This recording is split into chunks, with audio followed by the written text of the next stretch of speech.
할렐루야. 오늘 거룩하고 복된 성일 새벽 예배에 주신 말씀 봉독해 드리겠습니다. 어제 이어서 계시록 1장 2절 말씀입니다. 요한은 하나님의 말씀과 예수 그리스도의 증거 곧 자기 본 것을 다 증거하였느니라. 아멘. 이 말씀 드리기 전에 어제 말씀을 좀 미처다 드리지 못한 말씀이 있어요.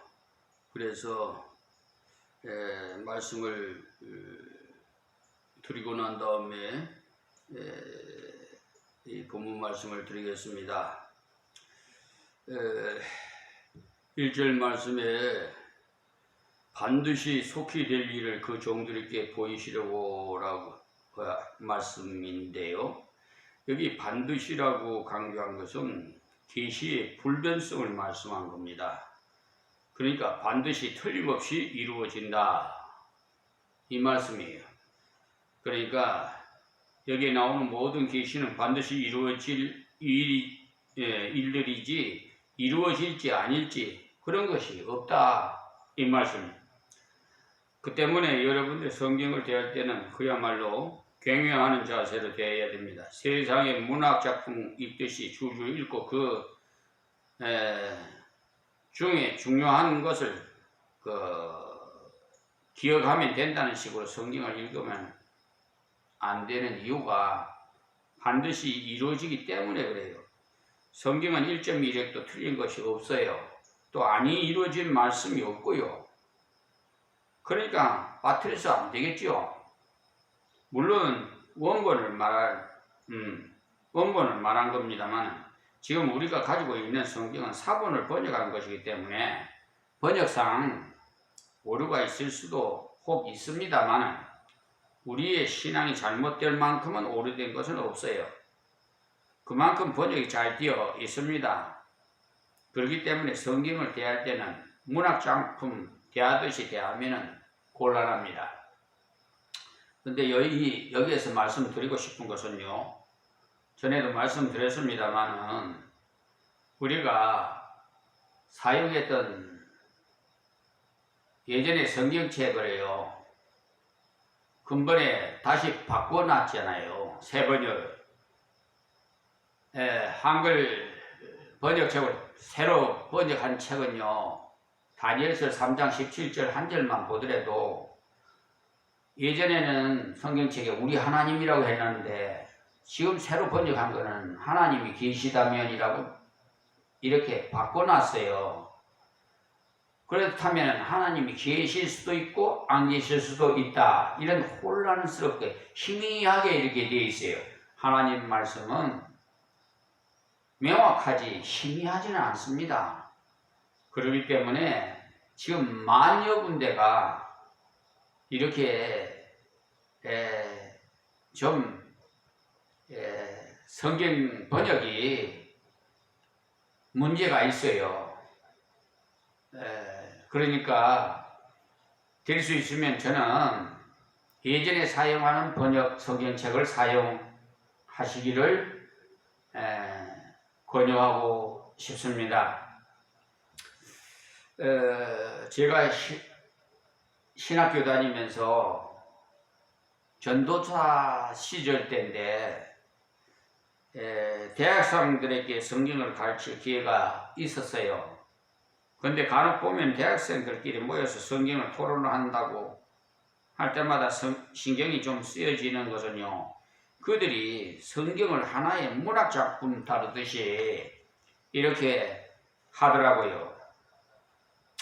그래서 그들이 하는 게 돌아가면서 줄 읽고는 서로 토론을 한다고 할 때 자기가 읽는 중에 느낌을 받았다고 어떻다는 식으로 생각하면은 큰 문제가 생기더라고요. 그래서 선교단체 같은 곳에서 배우는 것이 좀 위험하다는 것을 말씀드리고 싶어요. 왜냐하면 정규적인 신학교를 나오신 분이 아니라 자기들 나름대로 공부해서 지도하는 경우가 많기 때문에 위험성이 따르기 때문에 말씀드리는 것이지, 정규 신학교를 나온 분이 가르치면 이상이 없죠. 예, 좀 참고하셔서 들어주시기 바랍니다. 물론 그 중에 훌륭한 지도자도 있겠죠.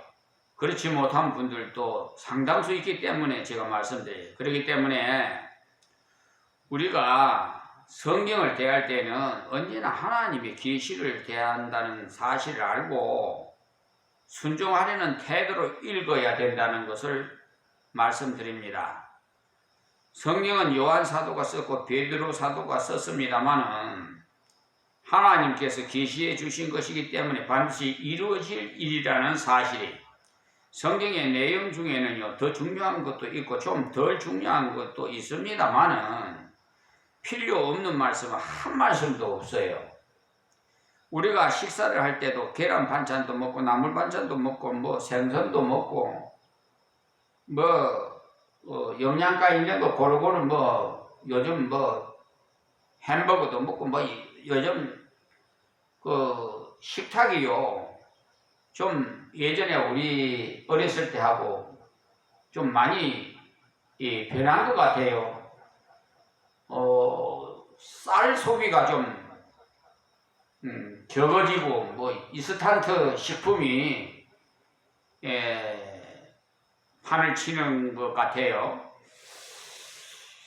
그런데 예전에 그러니까 그 뭐야 그 저 뭐 노래도 뭐 예전 거 우리 것이 좋다고 하는 건 뭐죠? 그 뭐 아유 갑자기 생각하려니까 생각이 안 나는데, 우리 부모님들이 해준 그런 그 나물 뜯어다가 반찬해서 해준 거, 이런 것이 참 요즘은 더 귀한 것 같아요. 그것이 보약으로 더 먹는 것 같아요. 우리 참 귀하신 후배 목사님이 저의 건강을 굉장히 염려해서 그 뭐 무주에서 하는 빨강 뭐지요? 그 아이고 또 그것도 돼. 뭔가 하여튼 땅에 그 좋은 뿌리인데 그 뭐 당근같이 생기는 거 뭐 뿌리 그런데 약인데 그걸 두 번째나 또 이렇게 보내어 줬어요. 아 정말 그거 다 하나님의 은혜지요. 이제 그 목사님께 참 감사를 드렸습니다. 그것이 뭐를 말하느냐? 다 하나님께서 우리에게 필요한 것을 다 이 자연식품에서 얻을 수 있게끔 만들어 주셨어요.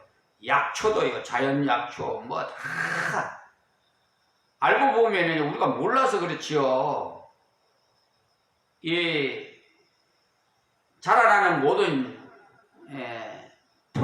뿌리에도 다 어디에 필요한, 우리가 어디 아프면 먹는 뭐 배탈 날 때 뭘 먹고 뭐 하는 것이 다 거기에 하나님께서 다 나게 만들어 주셨어요. 근데 우리가 몰라가지고 그 의약품을 많이 사용하고 있는데, 신토부리 참 뭐 하나 이제 나이가 좀 들어가니까요 좀 죄송합니다만은 이렇게 자꾸 깜빡깜빡해요. 기억력이 말이에요 좀 그래요. 신토부리 우리 것 좋은 거예요. 인스턴트보다 훨씬 좋은 거예요.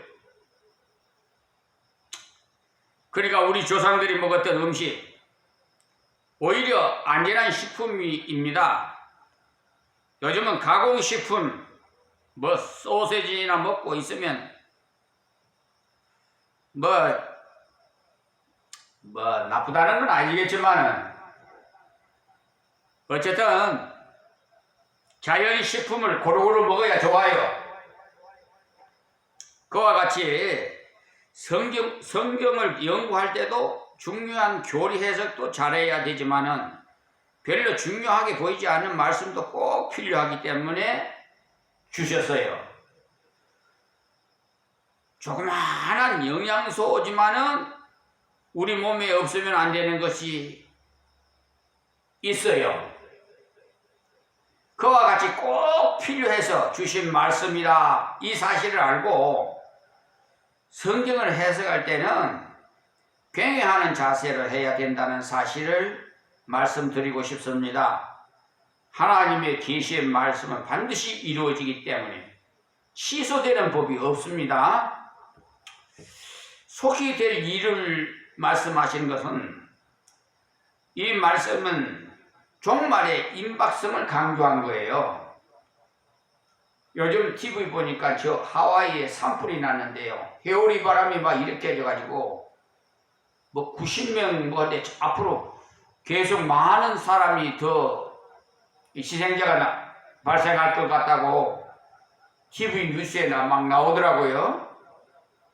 또 종말 같다고 뭐 이래 종말이 온 것 같다고 하면서 어쨌든 주님 재림은 마지막 심판 날은 가까워오고 있어요.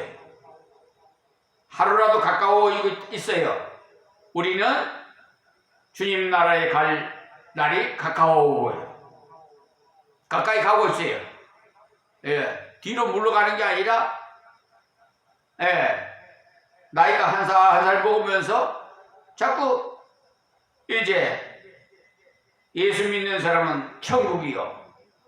불신하는 사람, 안 믿는 사람은 지옥으로 갈 날이 가까워지고 있는 거예요. 그러니까 이 말씀을 준비하고 있어야 돼요. 임박해지고 있다. 속히라는 말이 하나님의 계산법이니까 베드로후서에도 보면 3장에 하루가 천년 같고 천년이 하루 같다고 이렇게 하나님 법을 이렇게 말씀하셨어요. 그러니까 우리 세상법하고는 좀 달라요. 사람이 계산상으로는 예수님께서 오신 후에 벌써 2023년이 흘렀으니까 너무나 많은 세월이 흘렀다고 하겠지만 하나님의 계산은 잠깐에 불과합니다. 그러니까 우리도 하나님의 의식을 가지고 성경을 대하시기 바랍니다. 우리 인생이야 이 땅은 요즘은 뭐 100세 시대라 해가지고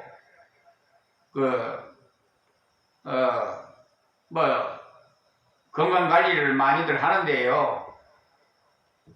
그래야 그런 분들도 있어요. 있지만은 김영석 연세대학교 명예교수 같은 분은 뭐 100세를 맞이해서 유튜브에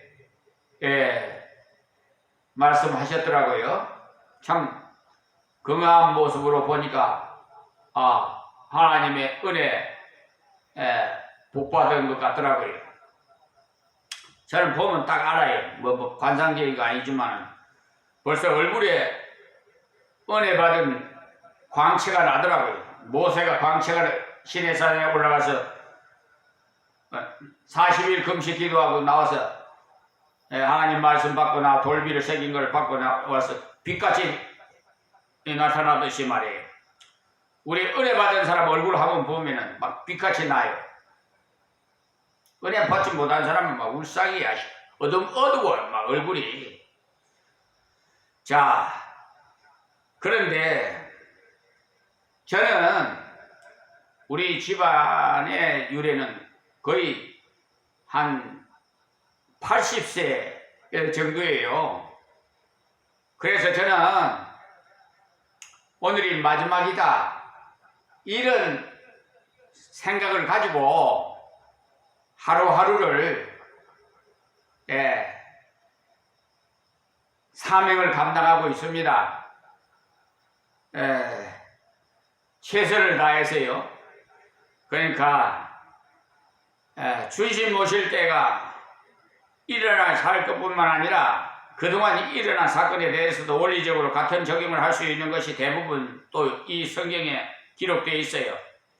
핍박을 받을 때 어떻게 해야 된다든지, 이단이 들어왔을 때는 어떻게 해야 되는지, 기도는 어떻게 해야 된다는 것을 속히 될 일에 대해서 배우면서 현재 우리의 삶에 적용해야 해서 살아야 된다는 것을 가르쳐 주고 있어요.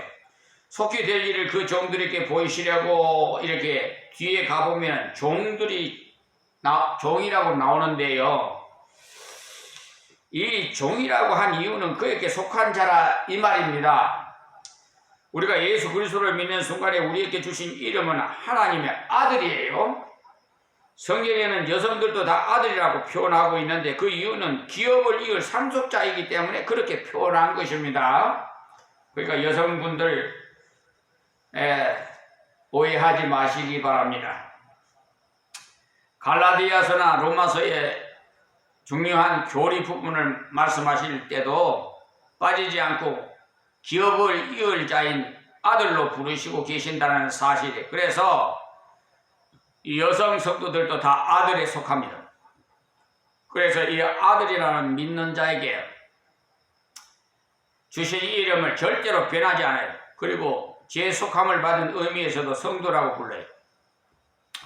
주님의 보혈로 깨끗해졌다는 거예요. 속죄함을 받아 깨끗해져서 천국에 들어갈 수 있는 자격증을 얻었다 해서 성도라고 합니다. 그러니까 속함 받은 완전한 의인됨을 강조한 이름이 성도입니다. 그러니까 성도라는 이름이 그만큼 중요한 이름이 되는 거예요. 교인이라는 이름과는 차원이 달라요. 하나님의 아들이라고 한 것은 하나님과의 새로운 관계가 되었다는 것을 강조한 거예요. 하나님과 원수되었던 우리가 회개하고 하나님의 자녀가 되었으니까 하나님과의 새로운 관계가 이루어졌음을 강조해서 하나님의 아들이라고 하셨다는 사실이에요. 예수님께서 우리 죄를 완전히 깨끗하게 하시기 위해서 십자가에 돌아가심으로 깨끗하게 사시고 거룩한 의인이 되었음을 강조하기 위해서 성도라는 이름을 주셨습니다. 그 다음에 종이라는 이름을 언제 주셨느냐 하면 너는 내 것이다 할 때 주님의 일을 해야 된다는, 즉 봉사자라는 것을 강조할 때 쓰시는 이름이에요. 그래서 주의 종이란 말은 흔히들 쓰시는데요. 종이란 말은 높은 이름이 아니에요. 여러분이 간혹가다가 목사님한테 주님의 종 뭐 이렇게 말하는데 그것은 좀 삼가해 주시기 바랍니다. 종님이 뭡니까? 종님이 목사님이라고 하면 몰라도 종님이라고, 종이라는 것은요, 좀 전에도 말씀드렸습니다만 높이는 말이 아니에요.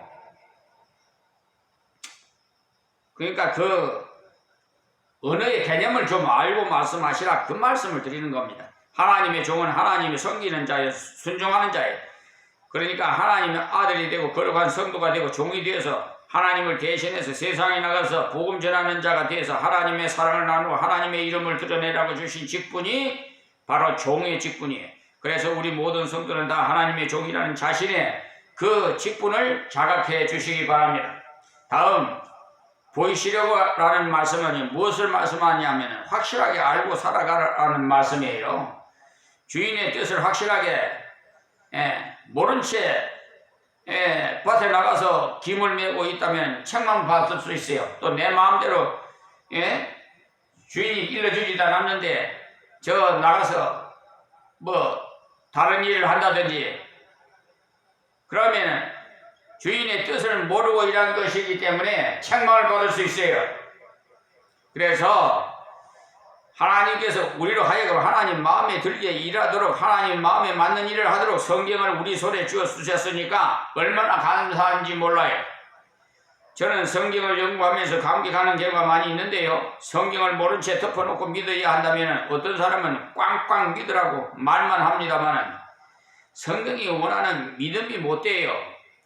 지식 없는 믿음은 옳은 믿음이 못 되기 때문에 보이시려고 했는데 분명히 알고 믿고 분명히 알고 따르고 분명히 알고 일하도록 말씀을 우리 손에 들려주셨습니다. 그 천사를 그 종 요한에게 보내어 했는데 천사를 통해서 말씀을 들려주셨는데 물론 예수님께 직접 계시하는 경우도 중간중간 나옵니다만 대부분이 천사를 통해서 주셔요. 왜 직접 주시지 않고 천사를 통해서 주셨는가 하면은 요한을 더욱 겸비하도록 위해서 주신 거예요. 흔히 직통하는 것을 좋아하는 분들 많은데요. 여러분 위험합니다. 하나님의 봉사자 천사를 통해서 이렇게 하나님은 주셨어요. 이 천사는 하나님 주변에서 봉사하는 영물입니다만은 육안으로 보일 수 있도록 하나님께서 하셔서 하나님께서 쓰신 사자들이 천사 중에 나타난 것이 마귀 보내어 지시하신 것이라 그러네. 지시라고 해서 손가락으로 가리켜서 말한 것이 아니라 그 원어의 본 뜻은요 상징으로 표시한 것이라고 되어 있어요. 그러니까 우리가 보는 성경책과 원어와 조금 차이가 조금 있는데 믿음 생활하는 데는 별 지장이 없습니다. 그렇기 때문에 계시록을 역사적 해석으로 빠져서 해석하면 문제가 커져요. 앞부분에 1, 2, 3장은요 역사적 해석을 하더라도 별 잘못은 없습니다만 그 이유가 이 계시록 기록할 때는 소아시아에 있는 교회들에게 보내신 말씀으로서 그들이 신앙 상태가 어떻게 되었다고 하신 말씀이기 때문에 역사적 해석을 해도 전혀 관계가 없어요. 그러나 뒤에 나오는 천상과 지상의 그 계시를 보여주신 말씀은요 역사적으로 해석을 하면 극단적인 세대론자들의 후거론 같은 말을 하게 됩니다. 그러니까 지시란 말이 상징으로 표시한 것이란 사실이기 때문에 원리적으로 해석하지 않고 역사적으로 해석을 하면 엉뚱한 해석이 나올 가능성이 있다 이 말입니다. 그런데 이 말씀을 왜 요한에게 맡기셨느냐 그 이유가 2절에 나와요. 이제 본문 말씀에 요한은 하나님 말씀과 예수 그리스도의 증거 곧 자기 본 것을 다 증거하였느니라. 아멘. 요한은 신실한 증거자였기 때문에 사실 2절은 계시록 내용의 전부를 압축한 것이라고 볼 수가 있어요. 하나님 말씀, 사실은 하나님 말씀이 바로 예수 그리스도시에요. 요한복음 1장에 시작하면서 말씀이 육신이 되어 우리 가운데 거하시매라고 해서 예수님 말씀하시고 계시지요. 어떻게 보면 이상하게 생각이 됩니다. 왜 예수님을 보고 말씀이라고 하셨을까? 그런데 요한복음에 보면 태초에 말씀이 계시냐, 이 말씀이 하나님과 함께 계셨으니 이 말씀은 곧 하나님이시라 이렇게 나오는데 말씀이라고 해서 우리가 하는 이 말이 아니라 하나님이 계시의 본체가 되시는 분이 태초에 계셨다 이 말입니다. 몸을 입고 땅에 오시는 하나님의 아들이신 예수님이 하나님께서 보여주신 계시의 본체가 되신다는 뜻이에요. 그런데 제가 이 자리에서 한번 말씀드리고 싶은 것은 예전에서 말씀드렸습니다마는 로고스라는 말은 헬라어입니다. 우리나라 말로 하면은 하나님 말씀입니다. 그러면 하나님의 말씀은 하나님이에요. 근데 이 하나님의 이름을 걸어놓은 법무법인 유한 로고스 변호사 사무실이 있어요. 그 홈페이지에 들어가 보시면은 빛과 소금의 역할을 하겠습니다. 귀를 열고 듣겠습니다 하는 아주 홈페이지에는 귀한 말씀을 하셨어요. 근데 실질적으로는 반하는 행위를 하고 있어요.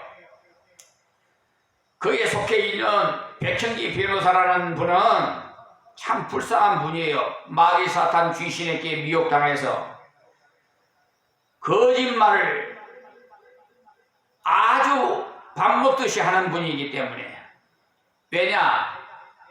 소송 비용 담보 제공을요 5건을 신청을 했는데 2건은 그 사건과 관계가 있어요. 근데 3건은 그 사건과 관계가 없어요. 2건은 다른 사건이에요. 또 1건은 이미 공탁금을 받아먹은 사건이에요. 자, 이것을 합산해가지고 942만원 담보 제공 신청, 그것도 서울중앙지방법원에다가 그 민원실에다가 접수한 날짜가 민사소송법에 보면은 소장 받은 지 30일 내로 답변서를 제출하라고 되어 있는데 무려 103일이 되는 날 접수했어요. 그럼 그건 불법이지요. 근데 그걸 재판부에서 받아가지고 나를 패소시키고 담보 제공 942만을 패치해간 날강도 같은 자들이에요. 그러니까 쉽게 말하면 이 사법부의 법관하고 변호사하고 정관의 역으로 짜고 돈벌이 하는 곳이에요. 이런 나쁜 짓을 했어요. 그것을 이의서를 제출했더니 2차로 또 사기를 치는데 이 소송 비용 담보 제공 그걸 산정하는 것이 무엇으로 하느냐 하면 소송 목적의 값으로 하는 겁니다. 민사소송법에 보면. 근데 소송 소가를 소송 목적의 값으로 둔갑을 시켜 나를 속이고 5,100만 원을 소송 소가를 소송 목적의 값으로 둔갑을 시켜 속여서 942만 원을 끼워 맞췄어요. 아주 술책이 보통이 아니에요. 그렇게 귀신 마귀 사탄은 그렇게 교묘하게 그럽니다. 그래서 불쌍해요. 난 백혜기 변호사 이번에 변론기일에 그 손해배상 청구 소송에 항소장을 내서 변론기일이 1차가 돼서 갔는데 좀 얼굴이라도 좀 보고 불쌍하다고 당신 참 불쌍합니다라고 하면서 양심선언하고 하나님 앞에 회개하고 하나님 법에 보면 4배로 갚으라고 되어 있어요. 그걸 실천하세요 하라고 하려니 안 나왔어요. 1심 재판에 대해서도 변론 소송 대리인도 안 나왔어요. 그런데 다 나를 패소시켰어요. 이거는 완전히 한국 사법부가 법관들이 자기끼리 집안 감사기식으로 변호사와 판사가 서로 짜고 대법관까지 그러니까 이 일을 제출했더니 이번에는 뭐 부담 소송 비용 계산서라 해가지고 5,100만 원 그걸 소가를 소송 목적의 값으로 둔갑을 시켜갖고 계산해서 942만 원을 끼워 짜 맞췄더라고요. 그래가지고 서울중앙지방법원 사법보좌관 김동근 앞으로 그걸 올려가지고 2차 사기 재판을 하는데 판사들이 다 맞다는 거예요. 대법관까지 맞다는 거예요. 그러니 이게 어찌 된 거예요? 사기 재판 2번을 한 거예요. 예? 이게 법관들이에요? 이게 사법부예요. 현 사법부가 그걸 손해배상 국가를 상대로 하고 판사들이 잘못한 거는 국가를 상대로 손해배상하는 겁니다. 변호사를 상대로 해서 백행기를 보내서 손해배상 청구를 해가지고 그거 받아가지고 하나님 앞에 전액 바치려고 했더니 또 기각을 시켰네요. 그래서 이번에 이제 받으면 이제 상소를 할 겁니다. 상소장 아침 새벽 1시에 깨워서 하나님 지혜해 주셔서 상소장 벌써 판결서 받기 전에 벌써 작성해 놨어요. 수천 가지 되는 그 법조문을 하나님의 지혜로 다 알게 해 주셨어요. 그래서 억울하게 당한 사람들, 우리 성도들 다 무료로 내가 써줘요. 행정이고 모든 거 다 하나님 지혜 주시는 대로 다 써져요. 뭐 고소 고발 할 거 없이 민사 형사 또 헌법재판소 할 거 없이 어쨌든 행정소송 등등 아는 대로 다 대세해 줍니다. 하나님 지혜 주시는 대로. 이런 저를 바보 취급을 하고 조롱하는 거예요. 자, 어쨌든 이제 하나님께서 심판하실 겁니다. 그러니까 적은 죄나 큰 죄나 세상 법은 그 형량에 따라서 다를 수가 있으나 하나님의 법은 죄의 싹은 사망이에요. 무조건이에요. 예수님께서 하신 말씀이 하나님 너희를 불쌍하게 여기서 너희를 건지려 나를 보내심으로 내가 왔다는 말씀이에요. 건지되 말로 건져주는 것이 아니라 죄의 값을 다 지불해 주시고 대속의 제물이 되셔서 건져주신다, 이 사실이에요. 구약에서부터 계속 예언되어 온 말씀이 대속의 제물이 되실 분은 하나님이 보내어 주신다는 거지요. 우리 인간의 죄가 그냥 말로 해서 없어지는 성질이 아닙니다. 누가 대신 책임을 져주어야 되느냐? 그 책임을 예수님께서 지시기를 십자가의 제물이 되셔서 지셨습니다. 예수님이 그 대속의 제물이 되시고자 이 땅에 오셨고 그 대속의 일을 마치신 후에 다시 하늘로 가셨는데 이제 주님이 오실 날이 가까워지고 있어요. 왜냐하면 하나님 우편에 있다가 택하신 자를 다 불렀을 때 재림에서 오신다는 것을 말씀하셨는데 그것을 증거한 겁니다. 그러니까 예수님께서 그 증거를 보이시기 위해서 말씀만 하신 것이 아니라 말씀하시고는 병자를 고치시고 죽은 자를 살리시고 문둥이를 깨끗게 하시고 배고픈 자를 먹이시고 눈먼 자를 보게 하시고 귀목을 귀가 들리게 하시겠어요. 모든 것이 다 하나님께서 예수님을 통해서 구원하시고 고치신 것을 다 증명하신 겁니다. 예수님 오셔서 베푸신 이적은 하나님께서 우리를 예수님을 통해서 거치신다는 것을 표로 보여주신 겁니다. 그리고 전능하신 구원주로 예수님이 왔다는 것을 보여주는 증거인 겁니다. 요한 사도는 자기의 본 것을 다 증거했다고 했어요. 요한복음 19장 33절 보시면요, 예수께 이르려는 이미 죽은 것을 보고 다리를 꺾지 아니하고 그 중 한 군병이 창으로 옆구리를 찌르미니 곧 피와 물이 나오더라. 이를 본 자가 증거하였으니 그 증거가 참이라. 저가 자기 말하는 것이 참인 줄 알고 너희로 믿게 하려 함이니라. 이 사도 요한은 예수님이 십자가 밑에까지 가 있었던 분입니다. 그래서 본 것을 다 증거한 거예요. 우리는 변호사가 아니라 증거자라는 사실을 명심하시기 바랍니다. 그러니 여러분은 예수님을 변호하려고 하지 마시고 사람들이 예수님에 대해 잘못 알고 있으니까 내가 변호 잘해서 훌륭하신 분으로 알도록 해야 되겠다 하면서 변호할 필요가 없어요. 그뿐 아니라 성경에 대해서도 변호할 필요 없어요. 성경 스스로 변호하기 때문에 우리는 그저 예수님은 하나님의 아들이시여 당신의 구원자이시라는 것만 증거하시면 됩니다. 요한은 눈으로 보고 귀로 들은 대로 증거했다고 했어요. 우리는 성경을 통해서 주님을 보고 성경을 통해서 들었습니다만 마찬가지입니다. 그러니 여러분이 나가서 전도할 때 성경이 말씀하시기를 하고 전하면 됩니다.